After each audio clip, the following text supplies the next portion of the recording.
Hey there. Uh, Ever get that feeling like the news is moving like way faster than it used to? Well, today we're diving into something that feels like it's straight out of tomorrow's headlines.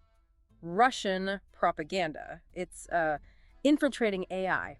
Yeah, it's really fascinating. It shows just how much information warfare is changing.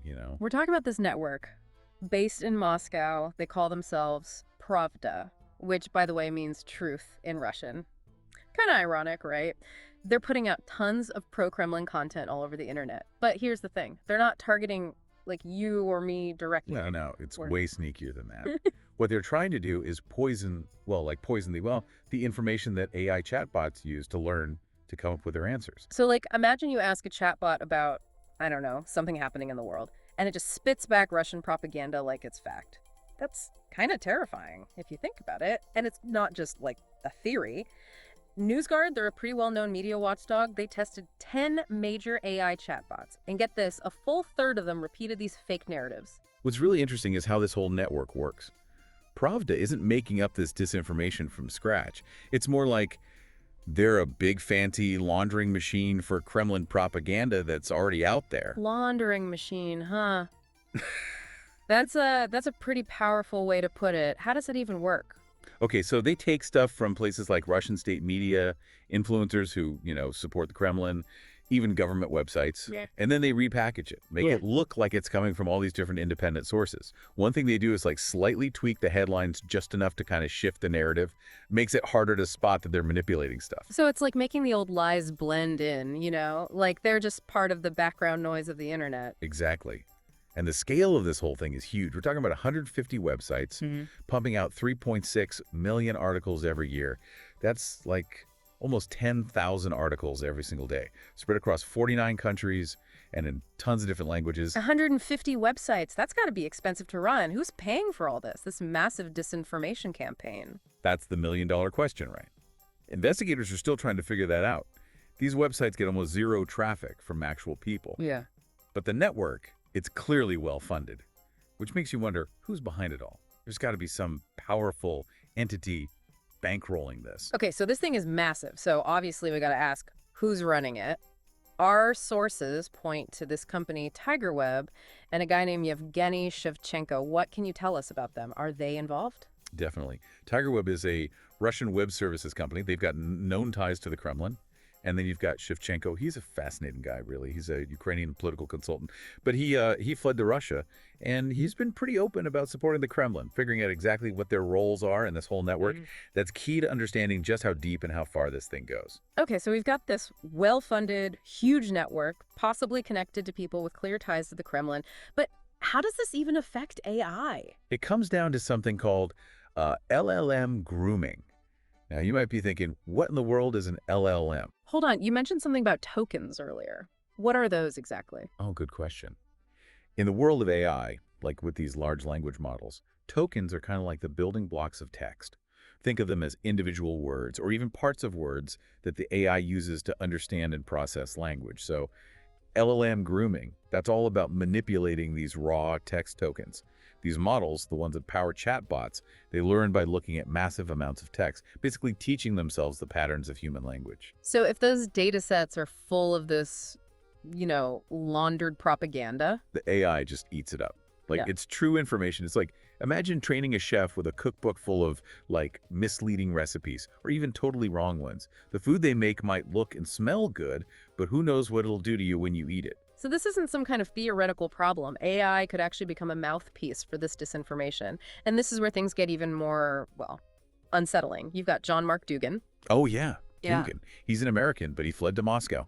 And now he's straight up bragging about using this tactic to mess with AI. He's actually taking credit for this. What's he even saying? He's been quoted saying, by pushing these Russian narratives, we can actually change worldwide AI.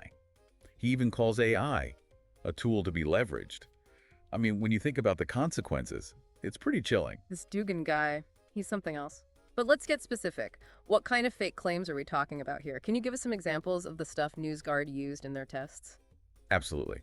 One example was this completely made-up claim that Zelensky banned, Trump's platform, Truth Social, in Ukraine. Of course, that app was never even available there. It's ridiculous. But AI wouldn't know that unless someone specifically programmed it with that knowledge. Right. Another one was a staged video. Supposedly showed Ukrainian soldiers burning an effigy of Trump. Totally fake. Yeah. But some of the chatbots presented it like it was a real thing that happened. Wow. So this is a serious problem. If AI can be tricked this easily, how can we trust it to give us good information? How did these different chatbots respond to the prompts? Did they all just repeat the propaganda word for word? It's interesting, actually. They responded in different ways. Some just repeated the claims, like they were facts. Others used Pravda articles as their sources, which is almost as bad, right? Makes those websites seem more credible. Wait, so even if the chatbot says the claim is false, it might still point to Pravda as a source? Yep. Crazy, isn't it? Yeah. It shows you how sneaky this whole thing is. Even when the AI gets the answer right, it might still lead you to the bad information. It's like a friend saying, hey, that's a lie, but here's a website full of lies where you can read more about it. This is getting complicated. So what can AI companies do? It's not like they can just block all of Pravda's websites, right? Right, that's the problem. Pravda is constantly adding new domains. It's like a game of whack-a-mole. Even if they could block every website they have now, new ones would pop up immediately. So it sounds like there's no way to fix this. Well, and it goes even deeper than that. Even if you could somehow block everything from Pravda, the disinformation is still out there. Remember, they're just repackaging existing propaganda, stuff that lives on other websites. So this isn't just a tech problem, it's like a problem with the whole information ecosystem. Exactly. This deep dive, it's taking us into some pretty murky territory. The line between what's true and what's false, it's getting blurrier and blurrier. It's harder to know what's real, even for AI, which is supposed to help us make sense of the world. Yeah, it's starting to feel like we're living in one of those dystopian sci-fi movies. But we're going to keep going down this rabbit hole. When we come back, we'll dig even deeper. What does all this mean for the future of information? Can we trust AI at all if it's being manipulated like this? Stay tuned.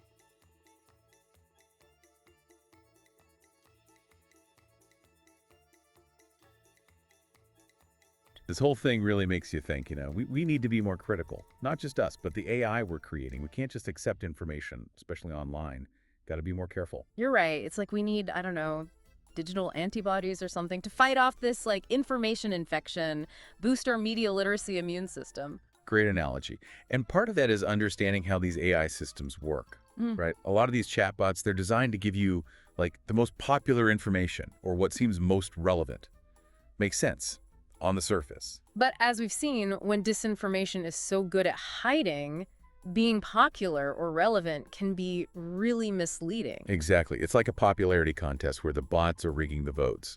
And that brings up a really important question, What happens to society if AI keeps getting manipulated like this? What are the bigger implications? Well, the first thing that comes to mind is trust. If people can't trust AI to give them accurate information, they're not going to use it, which defeats the whole purpose. And it's not just about trusting AI, right? This kind of manipulation, it could make people lose trust in everything. Institutions, the media, Yeah. even democracy itself. Imagine a world where everyone is so bombarded with conflicting information that they just give up. They can't tell what's true anymore. That's a scary thought. Like we're heading towards some kind of, I don't know, digital nihilism where truth doesn't even matter anymore. But are we maybe overstating how much influence AI really has? I mean, most people still get their news from, regular sources, don't they? Yeah, that's a good point. We can't ignore how much AI is already affecting our lives. It's shaping what we see online, it's influencing what we buy, it's even playing a role in shaping public opinion. And as AI gets smarter and more integrated into our lives, the potential for manipulation, well, it just keeps growing. So what can we do as individuals? I mean, how can we protect ourselves from this AI manipulation? What steps can we take to, stay ahead of the curve? The most important thing is to be skeptical.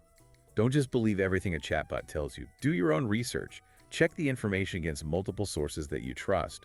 And be extra careful about claims that seem too good to be true or that fit perfectly with what you already believe. You know what I mean? It's like that old saying, trust but verify. But for the digital age, we need to use the same critical thinking skills we use in real life when we're online. Exactly. And pay attention to where the AI is getting its information. If a chatbot cites some website you've never heard of, take a minute to check it out. Does it have clear rules about what it publishes? Does it use credible sources?